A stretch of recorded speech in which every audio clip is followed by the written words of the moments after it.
네, 일단 뭐 뉴욕 증시가 상승 마감을 했고 이게 은행주의 반등에 따른 거였잖아요. 그것과 마찬가지의 흐름이 아시아 증시에서도 고스란히 이어졌습니다. 뭐 코스피 1.2%, 일본 니케이 1.93%, 상하이 종합지수 0.31%, 홍콩 항생도 1.73% 이렇게 각각 일제히 반등세를 확인하면서 장을 마쳤습니다.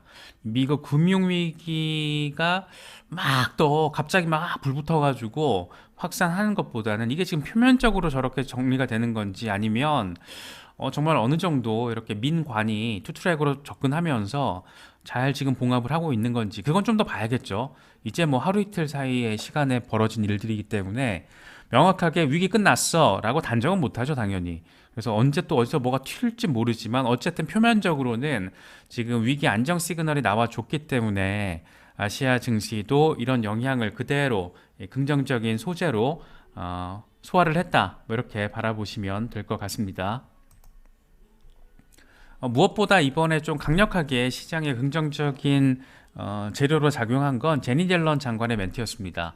이 금융당국이 지금 현재 이 은행에서 발생하고 있는 유동성 관련 문제를 해결하는 데 있어서 적절한 대응을 하고 있다라고 나는 판단을 한다.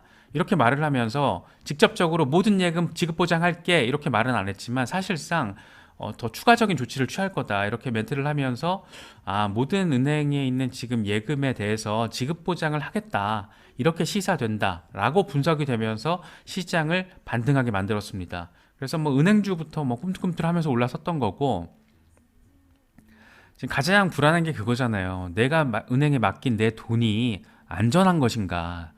혹시라도 이 실리콘밸리 뱅크 사태처럼 유사한 사건이 벌어졌을 때 내가 맡긴 건 10억 원인데 내가 보장받을 수 있는 건 3억 3천만 원밖에 안 된다고 하니까 25만 달러밖에 안 되잖아요, 지금 미국에선. 그래서 그러면 내 돈 위험한 거 아니야? 날아가는 거 아니야? 뭐 이런 우려가 있으니까 그걸 다 정부가 지급 보증하겠다. 그러니까 걱정하지 말라라고 아예 지금 작정하고 지원 사격을 한 것으로 바라볼 수가 있습니다. 그러니까 투트랙인 거예요. 한쪽에서는 이 JP 모건 중심의 은행 연합군이죠. 11개 은행이 퍼스트 리퍼블릭 뱅크에 300억 달러 쏟아 부으면서 일단 총알 지원을 민간 쪽에서 해줬던 거고 동시에 관의 영역에서는 정책적으로 접근을 하는데 의회 동의 없이 할 수 있는 부분에 대해서 재무장관이 나서서 직접 지금 갈래타기를 해준 거죠. 그러니까 지원 사격을 해주면서 일단 상황 자체는 표면적으로는 봉합 양상을 보였다. 뭐 이렇게 바라보시면 될 것 같습니다. 그리하여 이제 정말 남은 것은 이번 FOMC 회의에서 미국 연준이 어떤 선택을 내릴 것인가 이게 지금 최대 관전 포인트라고 할 수가 있습니다. 사실 선택지는 꽤 간단하죠. 지금 금융위기에 방점을 찍을 것이냐 물가 안정에 방점을 찍을 것이냐 당연히 물가 안정에 방점을 찍는다라면 0.25%포인트 금리 인상을 해야 됩니다. 사실은 물가 안정에 방점을 찍으면 당연히 0.5%포인트 금리 인상을 단행할 것으로 예상이 됐었죠. 하지만 은행들 줄파산이 이어지면서 금융위기 가능성이 지금 고조가 됐고 그로 인해서 0.5%포인트 빅스텝은 이건 뭐 다 죽자가 되는 거니까 그건 불가. 대신 0.25%포인트 인상으로 연준도 한 발 빼서 양보하는 스탠스를 보이면서 금리 인상을 단행할 가능성 이게 지금 한 가지 선택지고 그게 아니라 금융위기 가능성 이 우려가 진짜 생각보다 크다 뭐 이렇게 연준이 판단을 한다라면 금리 동결을 할 가능성도 있습니다. 왜냐하면 이번에 크레딧 스위스 사태가 발생했을 때 스위스 정부가 하는 걸 보면 지금 유럽까지 이게 번지게 생겼는데 미국발 금융위기 우려가 유럽에까지 지금 번지고 있는 상황에서 그걸 더 확산되는 걸 막기 위해서 정부가 굉장히 적극적으로 나서가지고 거의 브로커 역할을 했잖아요. 그랬던 것처럼 미국 연준에서도 어쨌든 위기 확산을 다른 나라 정부에서 막는 거에 대한 빚을 진 상황이기 때문에 잠깐 물가 안정에 대한 어떤 파이터로서 인플레이션 파이터로서의 역할은 잠깐 내려두고 금융위기에 조금 더 방점을 찍을 수도 있다. 그래서 금리 동결해야 된다. 그럴 것이다. 이런 얘기들도 지금 나오고 있는 겁니다. 그러니까 울프 리서치 같은 경우에는 금리를 동결할 경우에는 인플레이션 통제력을 연준이 잃게 되고 만약에 올릴 경우에는 은행 파산 위기가 고조된다 이렇게 좀 상황을 굉장히 조금 명확하게 설명을 했습니다. 이것도 맞는 말이죠. 그런데 지금 인플레이션에 대한 통제력을 잃는다라고 얘기하기에는 이게 애매하긴 해요. 9%에서 6%로 줄긴 했는데 2% 목표 지점에서 바라보기엔 6%도 엄청 높은 거거든요. 그러니까 이게 지금 참 딜레마에 빠진 연준의 모습이에요. 시티은행 같은 경우에도 그냥 대놓고 얘기합니다. 인플레이션과 금융위기를 이 두 가지를 완전히 사실 어떻게 보면 결이 다른 건데 이 두 가지를 연준이 동시에 해결하는 건 불가능하다. 뭐 이런 얘기도 하고 있습니다.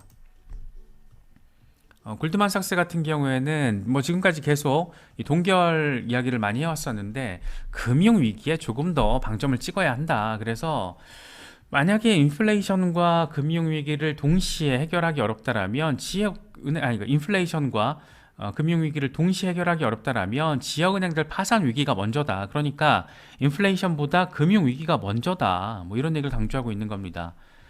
특히 바이든 행정부가 공격적인 대응을 하고 있긴 하지만 지금 시장의 불안을 잠재우는 데 있어서는 불충분하다. 뭐 이렇게까지 평가를 했더라고요. 그래서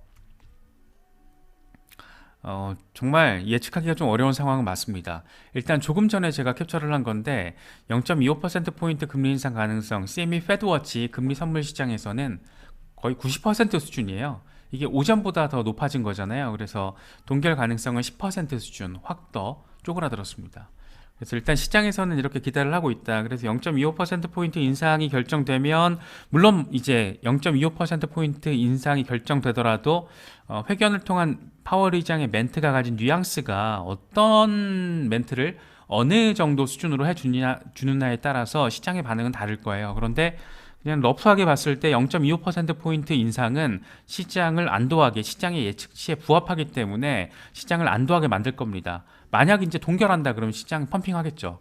그러니까 펌핑과 안도랠리 그 중간 정도로 약간 강력한 수준의 안도랠리 이런 게 나오지 않을까 뭐 생각이 됩니다. 블랙록 CIO죠. 릭 라이더가 이렇게 얘기를 했습니다. 이 양반은 이번 FOMC에서는 금리 0.25%포인트가 인상될 것 같아. 연준 입장에서는 이 은행 이슈가 발생하기 전에 고강도로 올렸던 것처럼 이번에도 그러지는 못할 거야. 그러면서 이제 최종 금리 상단을 이야기하거든요. 5.25에서 5.5%가 될 거야 라고 이야기를 하고 있습니다. 그러니까 이거 한번 보시죠. 지금 상단이 0.475예요. 그러니까 이번에 0.25를 올리면 상단이 0.5가 되는 거예요. 근데 0.5.5가 제가 지금 0.475라고 그래요. 4.75 4.75에서 0.25를 올리면 이제 5%가 되는 거잖아요. 그러니까 릭 라이더 입장에서는 이번에 0.25%를 올리고 앞으로 추가로 두 번 더 0.25%포인트씩 인상을 할 걸로 보인다. 그래서 금리 상단이 5.5% 정도가 될 거야. 뭐 이렇게 얘기를 하고 있습니다. 얀 하초스 골드만삭스 수석 애널리스트 같은 경우에는 동결할 것 같은데 뭐 이렇게 얘기를 해요. 그래서 금리를 이번에 동결을 하더라도 그런데 그 앞으로 그 뒤에 이 5월, 6월, 7월 그때 그 이후 상황에서 금리가 어떤 경로를 보일지는 상당한 불확실성을 가지고 있다. 다만 우리가 보기에는 이번 달에 동결을 하고 5, 6, 7 이렇게 세 번을 0.25%포인트씩 올리면서 0.75%포인트가 최종적으로 추가로 인상이 돼서 금리 상단이 5.5%에 맞춰질 것이다. 이런 얘기를 하고 있습니다. 그러니까 이번에 올리든 동결을 하든 금리 상단에 대해서는 월가의 지금 투자 귀신들이 동일한 숫자를 예측하고 있습니다. 그래서 사실 이번에 좀 중요한 거는 그런 말도 많아요. 제롬 파월 의장이 0.25%포인트 금리 인상을 단행을 하더라도 더 중요한 거는 이 점도표, 이 최종 금리 상단이 어떻게 드러날 것인가, 그게 더 중요하다라는 말이 맞고 사실 저는 거기에 더 동의를 하는 입장이거든요. 결국에는 지금 중요한 거는 이번 달에 0.25를 올리느냐 동결을 하느냐도 중요하지만 그것보다 더 중요한 거는 올해 상반기까지 금리 인상 기조가 이어질 것 같은데 최종 금리 상단, 금리 상단이 어떻게 될 것인가, 그게 지금 관전 포인트이기 때문에 이런 부분들 생각을 해보시면 좋을 것 같아요. 그리하여 우리 시간으로 새벽 3시 반입니다. 이제 새벽 3시 반에 FOMC 회견이 이제 진행이 되고 앞서 말씀드린 것처럼 파월 의장이 어떤 뉘앙스를 가지고 멘트를 하며 특히 점도표가 어떻게 나오고 금리 상단에 대한 파월 의장의 멘트가 굉장히 중요한 역할을 하게 될 것 같아요. 그런데 이제 미꾸라지 파월이라는 별명이 있잖아요. 아니면은 비둘기이면서 매파, 매둘기 이런 표현도 있고. 그래서 아무래도 파월 의장은 이렇게 얘기할 것 같아라고 FX 스트릿이 얘기한 게 있는데 이 정책 금리로 인플레이션을 해결을 하고 금융 안정성은 다른 도구를 통해서 해결할 수 있다 이렇게 강조를 할 거다라고 또 전망을 했습니다. 그러니까 아예 두 개를 별개의 문제로 놓고 쉽게 말해서 정책 금리 금리 인상 가지고는 인플레이션 잡고 금융 위기와 관련해서는 뭐 재무부도 있고 다른 방식의 다른 기관에서 다른 도구들을 통해서 이건 또 정리를 할 거야. 뭐 이런 얘기를 하고 있습니다. 그래서 그러니까 이것도 맞는 말이에요. 그래서 저는 0.25%포인트 인상 가능성이 높을 수밖에 없지 않나 그런 생각이 듭니다. 더더군다나 제니 옐런 재무장관 같은 경우에는 딱 이 FOMC 전날 FOMC 회의가 열리는 날이죠. 결과가 나오기 전날 딱 그날에 맞춰가지고 지금 가장 위기의 우려점으로 지목되고 있는 은행 예금 보장 그거 정부가 지급 보증하겠다 이렇게까지 멘트를 해버리니까 사실상 재무부의 역할과 연준의 역할을 구분해서 접근을 하자라는 뉘앙스를 파월 의장과 뭐 사전 교감을 했는지 어떤지는 알 수는 없지만 그렇게 우리가 해석할 여지가 지금 상황적으로 드러나고 있다라는 거를 좀 우리가 느낄 수가 있습니다. 그래서 내일 새벽에 어떤 결론이 내려질지 모르겠지만 그런 부분들 그러니까 더 중요한 게 뭐다라는 것들도 좀 바라보시면서 체크하시면 좋을 것 같아요. 비트코인의 경우에는 뭐 어쨌든 흐름이 좋아요. 금값이 정말 금값처럼 최고가를 찍고 있고 비트코인 역시 이렇게 급등을 하면서 상당히 의미 있는 흐름들이 이어가고 있습니다. 그래서 조금 약간 그 힘 자체는 빠진 느낌인데 어쨌든 많은 암호화폐 분석가들이 이제 조정을 좀 받을 것 같아 라고 얘기했는데도 불구하고 이 전반적인 거시경제 환경과 맞물리면서 아직은 이 조정 양상보다는 살짝 숨고르기 하면서 이 모멘텀을 조금 쌓아가는 그런 흐름들을 우리가 확인할 수가 있어요. 공포 탐욕 지수, 뭐 투자 심리가 조금 빠지긴 했지만 그래도 탐욕 단계에 머물러 있다라는 거 그러니까 매수 심리가 지금 조금 살아 있다라는 거죠. 뭐 이런 부분들 좀 체크하시면 될 것 같고 비트코인 도미넌스는 조금 빠졌지만 그럼에도 불구하고 보시면 아시겠지만 올해 들어서 많이 올랐어요. 많이 지금 급반등한 거 확인할 수 있고 여전히 비트코인 중심의 장세가 펼쳐지고 있다라는 점 우리가 느낄 수가 있습니다. 리얼비전 비전그룹의 CEO 라울 팔 이 사람 골드만삭스 출신이죠.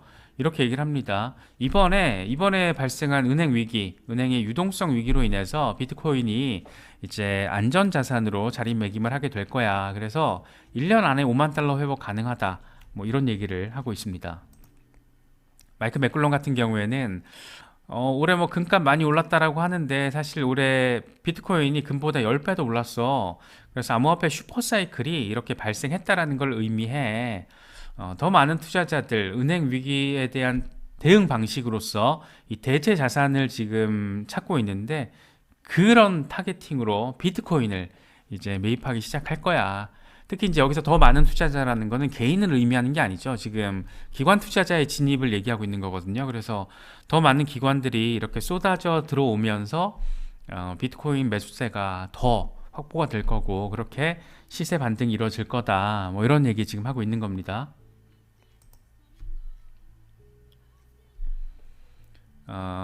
비트렉스 글로벌 CEO 올리버 린치는 이렇게 말합니다. 똑같은 얘기예요. 대형 금융기관들이 다가오는 기회를 잡기 위해서 공격적으로 암호화폐를 채택할 거야. 여기에 있어서는 골드만삭스를 비롯한 초대형 기관들 큰 역할을 맡게 될 거야. 여기서 지금 우리가 떠올릴 수 있는 딱 그 브랜드들이 있잖아요. 골드만삭스, 뭐 JP 모건, 블랙록 이렇게 나름 비트코인과 이 암호화폐 산업에 있어서 긍정적인 스탠스를 보이고 있는 곳 겉으로는 뭐 욕하니 많이 해도 뒤로는 다 콩깍지 까고 있잖아요. 그래서 그런 부분들이 지금 계속해서 포착이 되고 있기 때문에 특히 뭐 블랙록은 거의 뭐 자사의 미래 가치 일부를 걸었죠. 지금 베팅을 한 상태이기 때문에 월가에 이런 귀신들이 지금 달려든 이 상황만 놓고 봐도 이 시장에서는 돈놀이가 지금 가능한 상황이 될 거다. 뭐 이런 얘기 지금 하고 있는 거죠. 센티멘트 데이터도 좀 재밌게 느껴졌는데 이번 비트코인 랠리가 고래 주도가 아니라 개인 주도였다. 그래서 상승세 지속을 위해서는 고래들의 지금 매수세가 필요하다. 그러니까 이것도 지금 조금 다르게 돌려서 말을 하면 기관 투자자들이 들어와야 한다. 이렇게 지금 이번에 개인들만 움직여도 이 난리인데 그러니까 고래들의 주소 변동성이 크지 않았다라는 거잖아요. 그런데 고래들이 좀 움직여주고 새로운 고래들, 왕고래들, 이 기관 투자자들이 딱딱 진입하기 시작하면 더 강력하게 들어오기 시작하면 볼만할 거야. 뭐 이런 얘기를 하고 있는 겁니다.